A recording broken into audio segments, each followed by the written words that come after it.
বিশ্ব ডায়াবেটিস দিবস উপলক্ষে জামালপুরে আলোচনা ও মতবিনিময় সভা অনুষ্ঠিত হয়েছে। জামালপুর জেলা প্রতিনিধি শরীফুল ইসলাম ঝোকনের প্রতিবেদন। আজ বৃহস্পতিবার সকালে জামালপুর ডায়াবেটিস হাসপাতাল সম্মেলন কক্ষে জামালপুর ডায়াবেটিস সমিতির উদ্যোগে এই সভার আয়োজন করা হয়। জামালপুর ডায়াবেটিস সমিতির সাধারণ সম্পাদক সৈয়দ তারিকুল ইসলামের সভাপতিত্ব বক্তব্য রাখেন সিভিল সার্জন ডাক্তার ফজলুল হক, জেলা বিএনপির সাধারণ সম্পাদক অ্যাডভোকেট শাহ ওয়ারেজ আলী মামুন, জেলা জামায়াতে ইসলামীর সেক্রেটারি অ্যাডভোকেট আব্দুল আওয়াল, জামালপুর প্রেসক্লাবের সভাপতি হাফিজ রায়হান সাদাসহ আরও অনেকে। এ সময় ডায়াবেটিস প্রতিরোধে উন্নত চিকিৎসা এবং সচেতনতা বৃদ্ধি বিষয়ক বিভিন্ন গুরুত্বপূর্ণ দিক নিয়ে আলোচনা করা হয়। জানা গেছে ডায়াবেটিস হাসপাতালে 4 বেড বিশিষ্ট আইসিইউ সেবা চালু করা হচ্ছে। পরে অতিথিরা আইসিইউ কক্ষ পরিদর্শন করেন।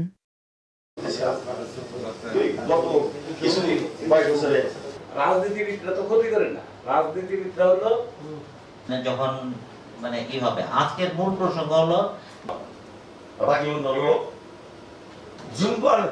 এরপরে আমরা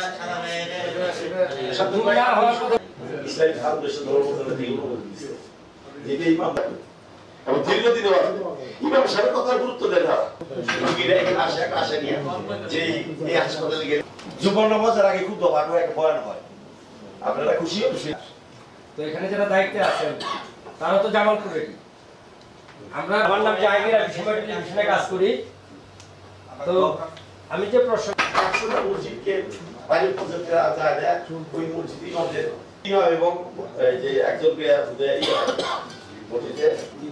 এই যে 50% লোক চিকিৎসা আমরা বৈশাখী মেলা মাঠ বলি, আর ওখানে আমাদের প্রতিষ্ঠান ছিল প্রেস ক্লাব বলি, যখন এদের ছিল ওইভাবে নিয়ে আসার জন্য আমার পক্ষ থেকে দাবি রইল এই যে আপনারা এই হাসপাতালটি এমন ভাবে আপনারা নিয়ন্ত্রণ করবেন যাতে সাধারণ রোগীরা এনে খুব স্বল্প পয়সায় এনে চিকিৎসা সেবা নিতে পারেন। সেই সুযোগটা অন্তত আমাদের জায়গা থেকে আপনাদের কাছে আমরা প্রতিশ্রুতি দিতে চাই। আমরা সেই পৌঁছানোর কাজটা মানে সমস্ত রোগের শেল্টার হচ্ছে ডায়াবেটিস, সেহেতু ডায়াবেটিসের ক্ষেত্রে আমাদের এই চিকিৎসার ক্ষেত্রে আরো বেশি তৎপর হওয়া প্রয়োজন এবং চিকিৎসার মান যদি সঠিক হয় আমি মনে করি যে কস্টিং নিয়ে অনেকেরই অভিযোগ আপত্তি থাকবে না।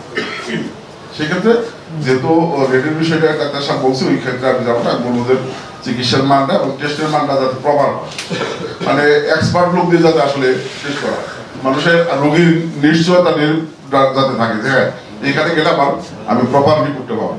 আমরা একটা অত্যন্ত বড় সরে আমাদের স্বাস্থ্য বিভাগের একটা কমিটি করে সেটা রিভাইজ করেছি এবং তুলনামূলকভাবে করছি করে সেটা পাস করার জন্য এখনো ডিসি সাহেবের সাথে হয়তো আমরা একটা সিটিং দেবো। আর ইনশাল্লাহ আশা করি সবার পছন্দ হবে, এরকম আমরা একটা মূল্য নির্ধারণ করেছি। দুইটা আমরা আপগ্রেড করেছি এবং রেটটা সম্পর্কে যদি কোনো আপত্তি থাকে যে আমাদের রেট বেশি, আমি তার আগে সাথে বলবো আর কি যে গভর্নমেন্টের রেট প্লাস জামালপুরে যে সমস্ত ক্লিনিক আছে তাদের রেট আর আমাদের রেট, আমি আমার ধারণা সবচেয়ে কম রেট আমাদের।